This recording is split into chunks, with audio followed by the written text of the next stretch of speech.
Hi guys. And well, I'm going to be doing my own ranking of all six Star Wars films. And starting with number 6 is Attack of the Clones. Most of the movie was um it uh, well, I'm just gonna be honest, like the only redeeming scene about Attack of the Clones was like the cavalry arrival scene in on like the Geonosis arena, like like the clone troopers. That is my only favorite scene from that movie. Um, Going up at number 5 is, well, number 5. I'm gonna have to say number 5 would be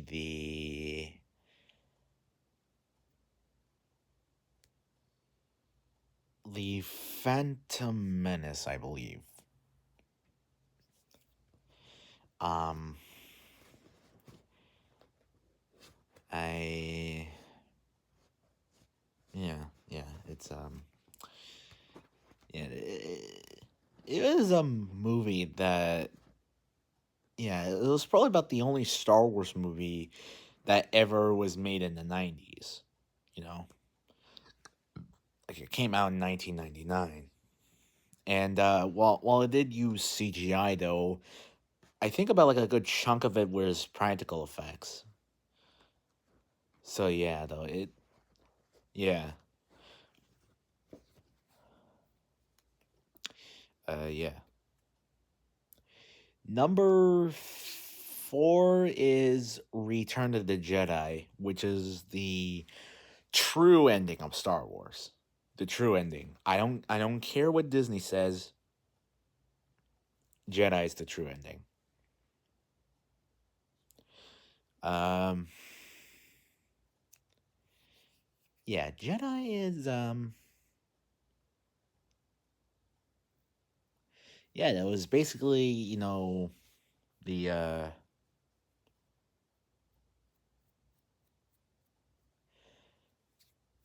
it was like the end of a roller coaster or something like that though. Or something like that. I don't know. Um Number 3 is A New Hope, first the first Star Wars movie. Um I mean, A New Hope is was the first Star Wars movie. I mean, it did introduce us to the galaxy far, far away. With some really um yeah, I don't know what I'm saying anymore. Number 2 is Revenge of the Sith. The last Star Wars movie that George Lucas made, the sixth and final Star Wars movie that George ever made. I know, it's confusing to some that he made the prequel trilogy a decade after he made the original trilogy. Yeah, it's kind of confusing with the release dates and how they're labeled. But yeah, you kind of get the point or something like that. I don't know. Revenge of the Sith has was probably the most. To me, it's probably one of the most cinematic Star Wars movies. Like you got a lot of CGI going on in there. I can understand that,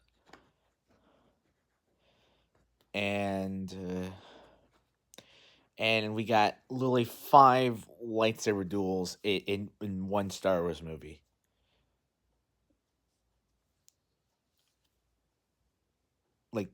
like before that though, before that, like only like the Phantom Menace and Attack of the Clones had like two, I believe. But five in one Star Wars movie. Jesus, George, you're spoiling us. You spoiled us with Revenge of the Sith. Um, yeah, and yeah, it's like the like like Anakin's fall to the dark side. And I will say this about the prequel trilogy. Well they could use some more work. Like some of the dialogue is clunky, especially Attack of the Clones. Is- Attack of the Clones especially though, but they did their job to get George's story across, and I can appreciate that, and I can also appreciate George making the prequels because he wanted to do it and he did it. I can respect that. And number one is, with no surprise, The Empire Strikes Back. Now, Empire was basically, at the time though, like, I don't know, like when Empire came out though, it was a massive step up you know, from A New Hope, whereas like, we're going from like, from like, A New Hope's hopeful ending, because they destroyed the Death Star, the heroes won. We're now going to like like the the good guys hiding on Hoth from the Empire in like cold, desolate tundras and snow glaciers or something like that of Hoth, an entire planet of ice and of snow and ice and rock and cold and depression. Um, yeah. What else?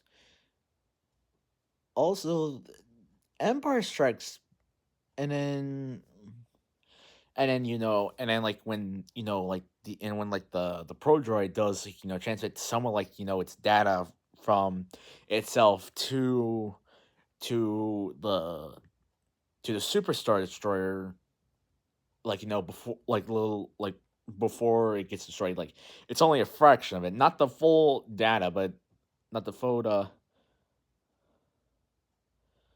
it's only like a fraction of the data report or something like that, but it was enough it was enough to bring Vader there. I mean, hey, I guess the guy was really obsessed with finding Luke. Oh no! Actually, though, I think everybody knew because it was in the opening crawl, I believe. I don't know. And then in and then from and then from and then at the Battle of Hoth, like the heroes are the rebellion is losing. They're holding their own decently, but not very good. And so they are, yeah, from that point on though, the heroes are just constantly losing. And then we get to Luke going to Dagobah because Obi-Wan told him to go to Dagobah to get trained by Yoda. And this was the movie, and Empire Strikes Back introduced us to the character of Yoda, not in the way you would think. There's a little bit of a plot twist, like there's a little bit of plot twist, like on Dagobah, but yeah, like when Luke gets to Dagobah, he's in a way though he's like expecting to find like this like really powerful Jedi master, so to speak. And then instead he gets greeted by like a 3 4 foot tall shriveled old green muppet. It's just uh, I, I swear I swear Yoda's funnier than Jar Jar. I swear to God. And Luke, his patience is being tested, and yeah, he does fail the patience test in Empire. I will tell you that.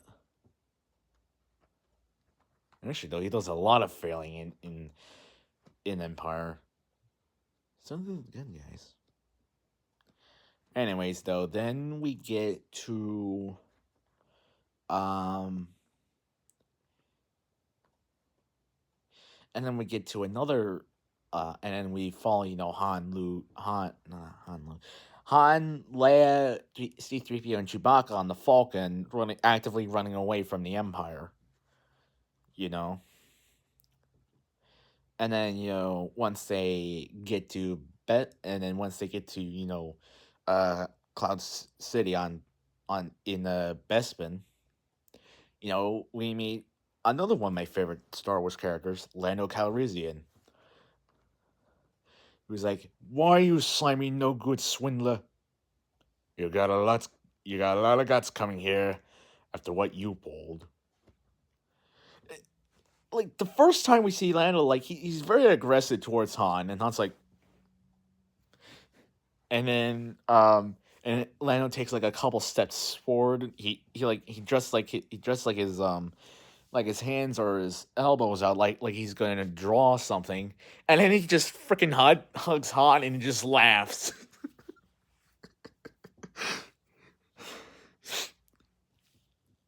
Oh my god. Oh, that is another. That is something that I will never not stop not finding funny because we think that he's going to attack Han, because you kind of think that, like, in a way though, and then he just ends up hugging Han. Oh man, one of these, if I do get a friend one of these days I am going to do that to one of my friends or something like that. Oh man, I want to do that one of these days so badly. um, so yeah, so yeah, yeah, Yoda is also one of my favorite characters from Star Wars. And then we get to and then eventually though s- and eventually some misadventures on Bespin. 3PO gets blasted and goes missing, almost ends up getting melted down but saved by Chewie. uh you know like yeah, then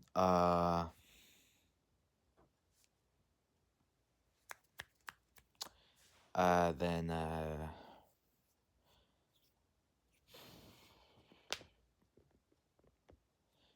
what is it? Yeah, and then it's eventually revealed that it was a trap. Um, it was a trap by by like landing into the dining room, and then Vader is just calmly sitting there, like he's not even he doesn't even have his lightsaber ignited. He doesn't even have his lightsaber ignited. Like he's just calmly sitting there, and then he just stands up like he's going to greet guests. And then Han shoots first, and then he gets his blaster pulled out of his hand.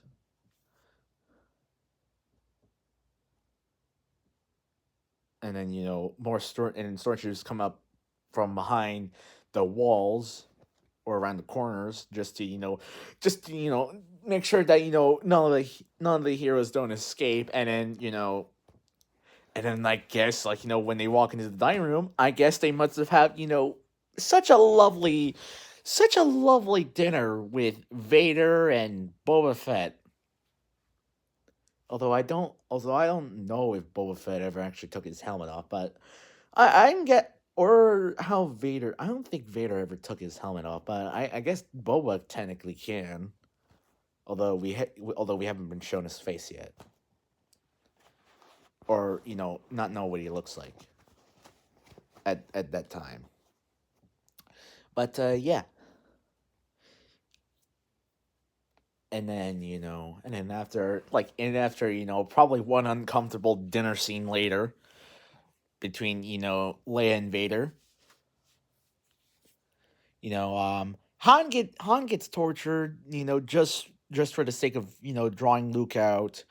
Uh, Luke does Luke does leave early from his 1 year training or something like that. Luke does leave from his training on Dagobah to go save his friends. He also falls into a trap, and then and he finds himself in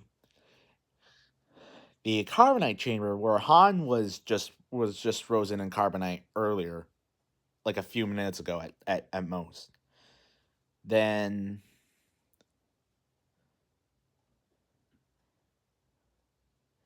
then we yeah, and then we get Luke versus Vader for the first time. Luke draws his saber first, then Vader, um, and both clash, and then yeah, both have some, both have a conversation, like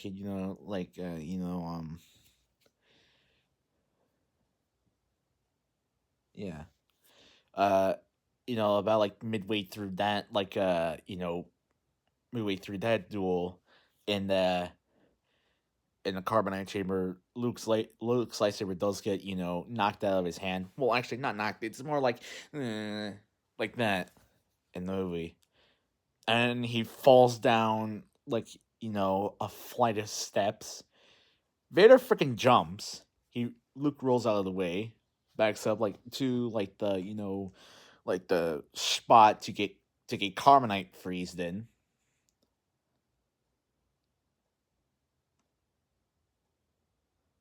and then Vader says that Luke's destiny lied with him,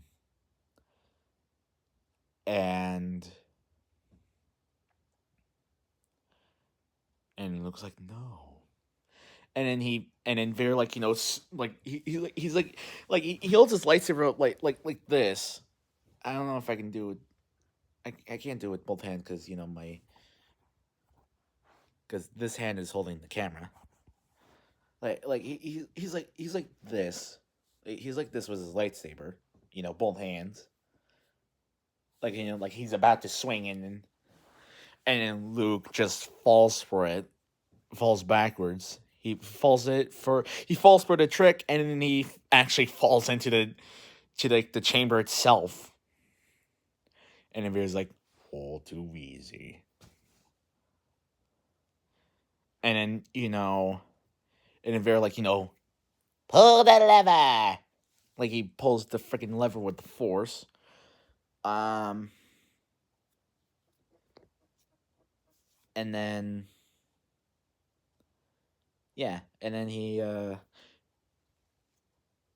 it's kind of like a blink if you miss it moment, but you can see Luke just force jumping out of the chamber like before it freezes him alive, and then Vader's like perhaps you're not as strong as the Emperor thought, and then you hear like a pipe clanging, and then Vader just immediately looks up, and we see Luke hanging from the pipes. And Vader's like, impressive. And then he takes another swing at Luke. Luke surprisingly, Luke is very nimble for that. For a guy, he's very nimble. I wonder if it's all the ketamine Yoda had stashed. Or no, the ketamine, the leftover ketamine Yoda had stashed from his Jedi Council days. Maybe it was the ketamine that helped him, or maybe it was some of the leftover ketamine that Yoda put in the soup. Who knows? Um, and Vader's like most impressive,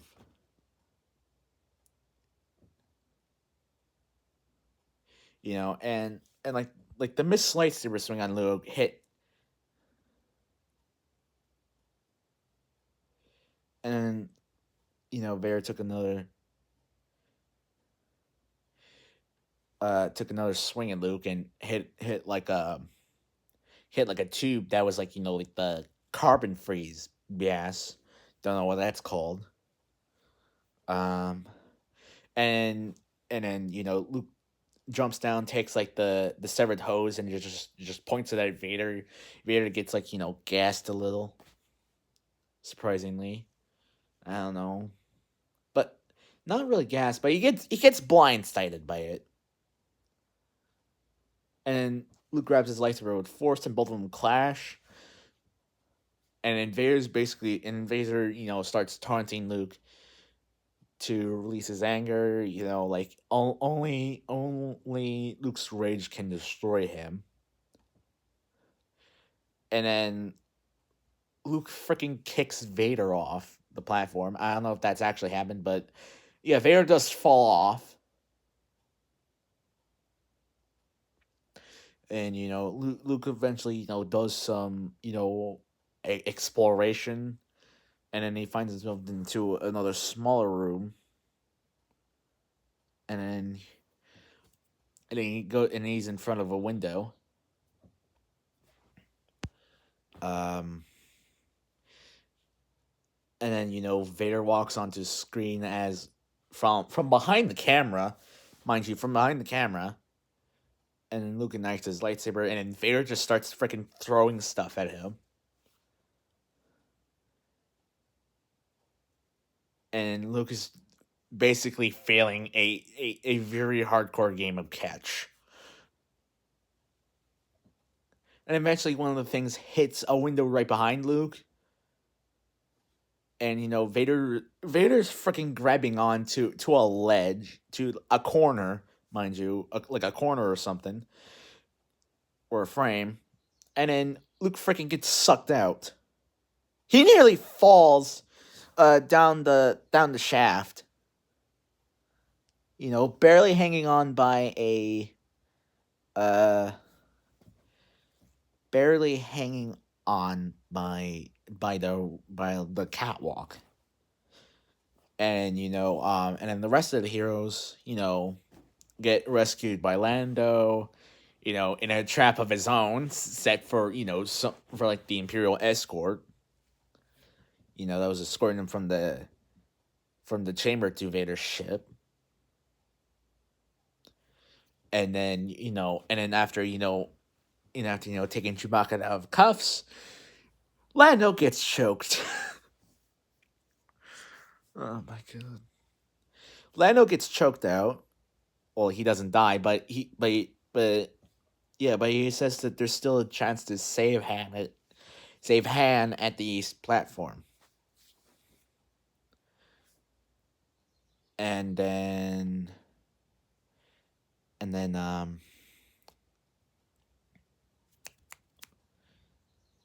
East platform, yeah. Yeah, and then Boba Fett freaking takes off with, Han Solo in the cargo hold. So they fear has failed to save Han. Don't worry, they'll do that in Jedi.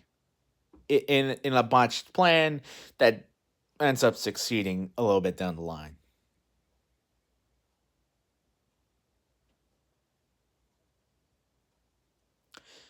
But yeah, then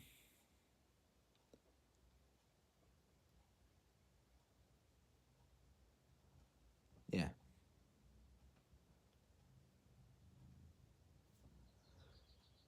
Yeah, and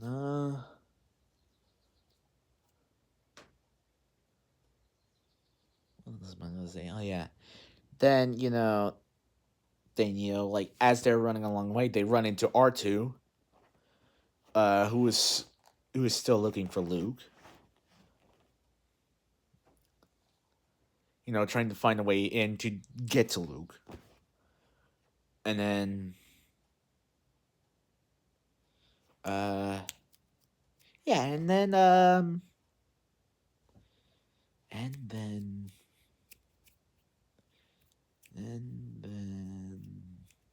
oh yeah, and they do escape on the Falcon.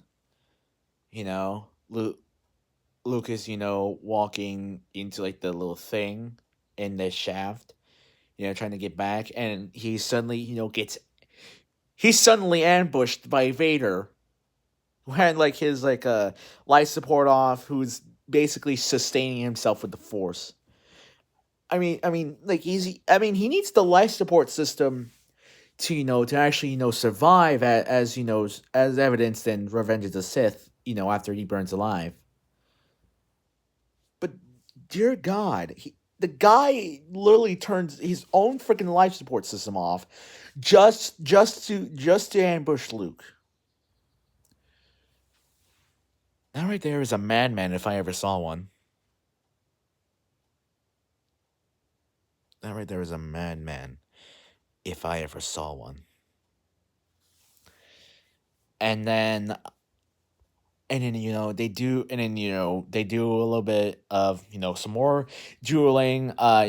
Vader's a bit more aggressive, I think, because he's obviously swinging harder and a little bit faster than normal. And then yeah, and then the yeah, and then Luke gets a hit on Vader, not on the lightsaber, but on like the freaking arm, he hits him like right here on this arm, where I think his flesh arm is, and that must have hurt. And now Vader was officially pissed, and he's no longer holding back.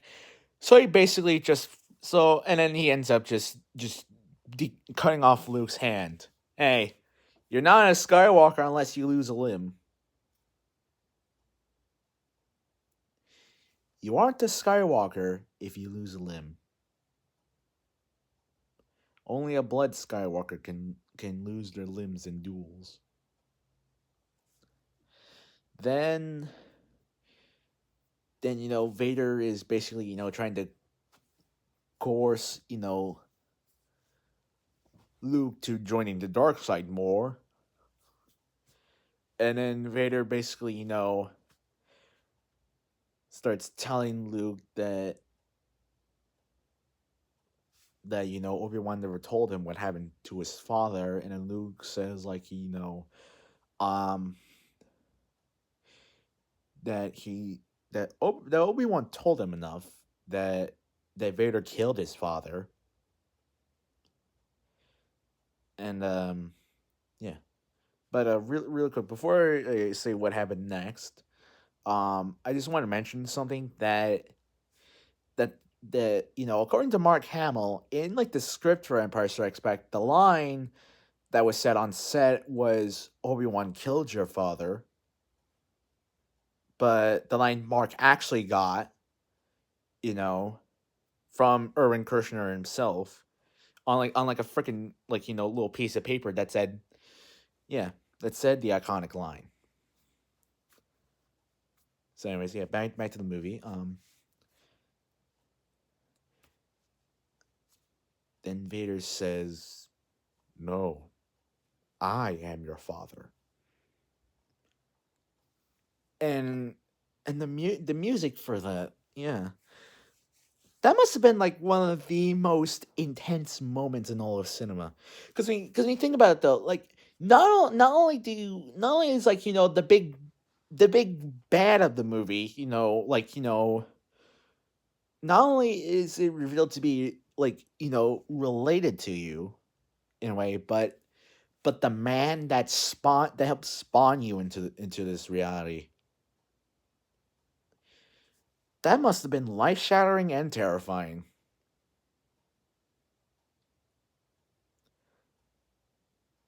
Yeah. And then Vader goes on to course his son more, saying that they can rule the galaxy together as father and son after, yeah. And then Luke basically just showed Luke basically just let's go and fell. I mean, look at the like Vader's arm freaking drops. Like there's nothing said from him. Like he's just like, oh god, not even my son hates me now. Dear God, being Vader must be one sad existence. Not even sad, but just pitiful. Like extremely pitiful and extremely depressing and torturous. And then Luke, after pulling some some into telepathy with Force, Leia and the Falcon finds him. You know he gets saved by Lando, and then they blast off, you know, and then they leave Bespin whilst getting chased by Tie fighters, and yeah, and like as they're leaving, they're trying to escape, like the Empire,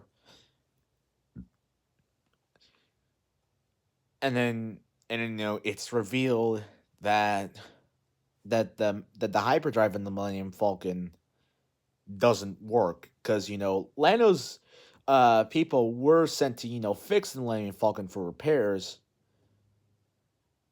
but obviously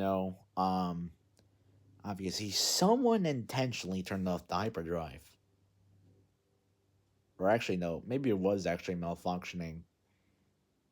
Yeah, yeah, it actually was malfunctioning. Someone purposely refused to fix the hyperdrive, and so R2 basically just like did it himself. While 3PO telling him, while 3PO was basically doubting him, and then when R2 does fix the hyperdrive, like the ship has like an incredible like burst of speed as it goes into hyperspace, and 3PO's like, "You did it!" Like a sudden change of tone in his voice. That is hilarious. That is funny. And then the Falcon blasts off, leaving Vader very disappointed on the bridge of the Executor, and Piet's like thinking like, "Oh God, I'm gonna die,"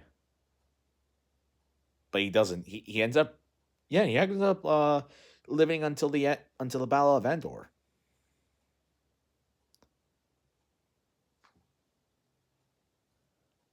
Yeah, so Luke gets a new hand, and then Lando and Chewie go off to find Han, and then yeah, and Luke, Leia, 3PO, and R2D2 are in the medical bay looking out to the stars and the galaxy as the fleet is moving, and then the movie ends. And I know, I just gave like a loose synopsis, like a loose summary of the Empire Strikes Back, but yeah, yeah, Empire made double than what the New Hope made. Yeah, and also Empire Strikes Back is a movie that ended on a down note. The heroes lost. Like the whole movie, the hero's been losing, and most of the movie was, had a lot of darker shots. In a way, whereas New Hope was like primarily lighter shots. You know, because Star Wars is like a fantasy space opera. Um, Yeah.